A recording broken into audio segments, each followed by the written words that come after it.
Hi everybody, I'm Brent Kelly with the StokerCon 17 video squad, and tonight I'm talking with Nicole Cushing.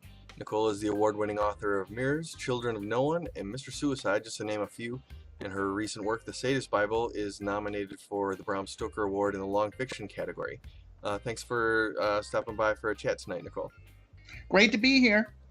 So you are leading a workshop at StokerCon's Horror University called How to Give a Great Interview, and what would you like to tell us about that?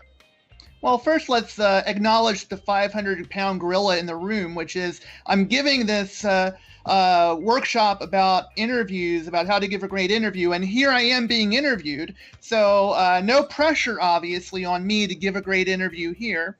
But let's just acknowledge that I have to be on my best behavior, right? And give come across as one charismatic person here, but. What I've discovered over the last 8 years that I've been writing, in the last 7 years, I guess, or so, that I've been interviewed, is that my style has evolved over time. I've become more confident.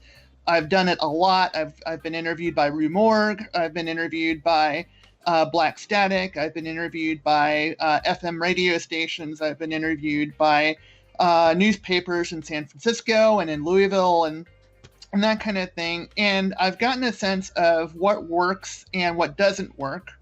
And I want to share that with people. And my interest in interviews is also shaped by my experience on the other side of the table, so to speak. As an interviewer, I've had the privilege of interviewing folks like Doug Bradley from the Hellraiser films, Reggie Bannister from Phantasm, Greg Nicotero, the executive producer of The Walking Dead, and I have done some of those for Cemetery Dance online, and I've done some for a magazine in the UK called Scream. And so what I've learned is as a horror journalist, what I've learned also is what an interviewer really needs to get out of an interviewee, what they're really looking for. And so that's part of what is motivating me. The other part that's motivating me is I think interviews are just an underutilized resource by the writers. And when I say that, I don't mean that writers aren't doing interviews, but that they're not making the most of their interviews, that they don't really know quite how to handle it. So sometimes the answers are very sparse and they really don't give an insight into the writer's personality. And other times they're rambling. And of course, we want to find a way to maximize the value of the interview. I'll also be going over how a small press or self-published writer can be interviewed by some of the bigger media outlets that such as some of the ones I've been talking about, and also what to do with the interview once you've had this interview. How can you maximize its potential for furthering your career? So it's really a workshop that will be informational in the sense of providing information about book marketing, but it'll also be experiential. We'll be having fun. I believe as an instructor that it's always important to have fun while you're doing these kinds of things.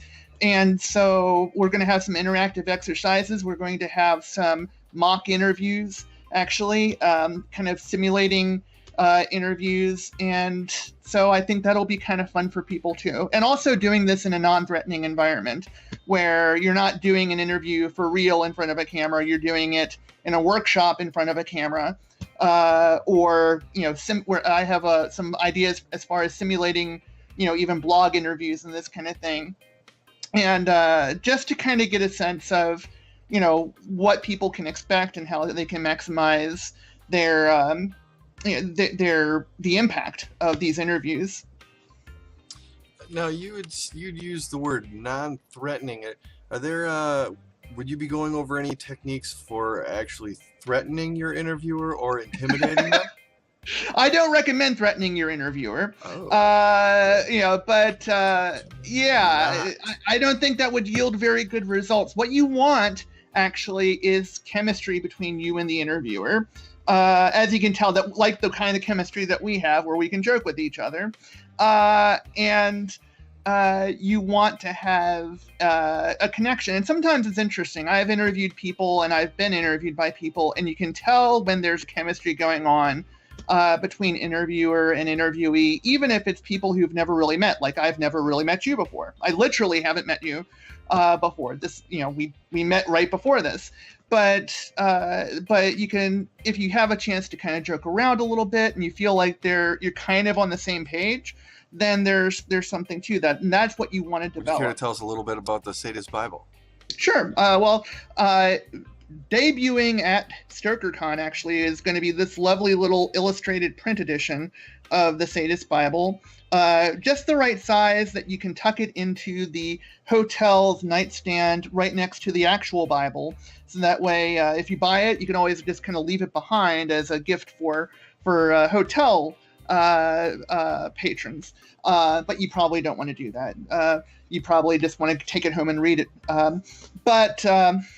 Yeah, the Sadist Bible is the story of a Bible Belt lesbian who is closeted named Ellie, and her struggles with her sexual identity and her connection online with a bisexual woman in Virginia who's much younger, named Lori, and their plan to meet in the middle of their two geographical areas in West Virginia, and to have a night of mind-blowing lesbian sex and then kill themselves.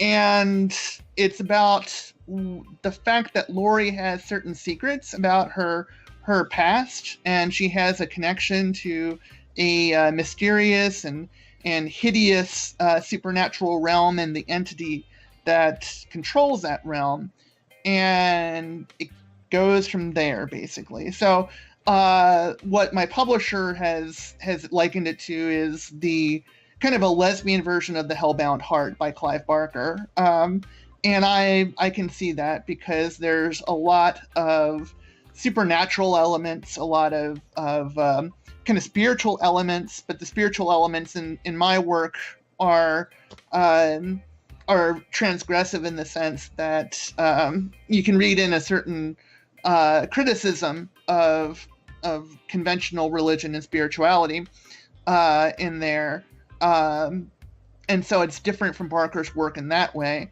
But at the same time, I think what people liken it to Barker is the visceral mingling of violence and sex, which is certainly in the book. Well, I'm sold. I will definitely be snagging myself a copy. Hopefully there's some left over by the time I get there. Yeah, cool. Yeah, and I will be reading from the Sadist Bible on Saturday afternoon at StokerCon. I believe it's at 4:30. And then at 5, from 5 to 6, I will be signing copies of this, and also my other books, Mr. Suicide, which won the Bram Stoker Award last year in the first novel category, and The Mirrors, which was nominated last year for the Best Fiction Collection, or Superior Achievement in a Fiction Collection, I should say. They'll both be there. So, and if you have anything else, if readers have other books that they want signed, that kind of thing, I'm happy to sign anything that I've written. So feel free to. I love meeting readers. It's one of the coolest part of the con. And so come up and see me and buy a book, have me sign a book, hang out, we can chat. That's what it's all about, is the connection between the writer and the reader. So I'm really looking forward to it. Well, thank you so much for taking the time to chat with me. And best of luck to you in the Stoker Awards. And thank you. Everybody sign up for Nicole's workshop, How to Give a Great Interview.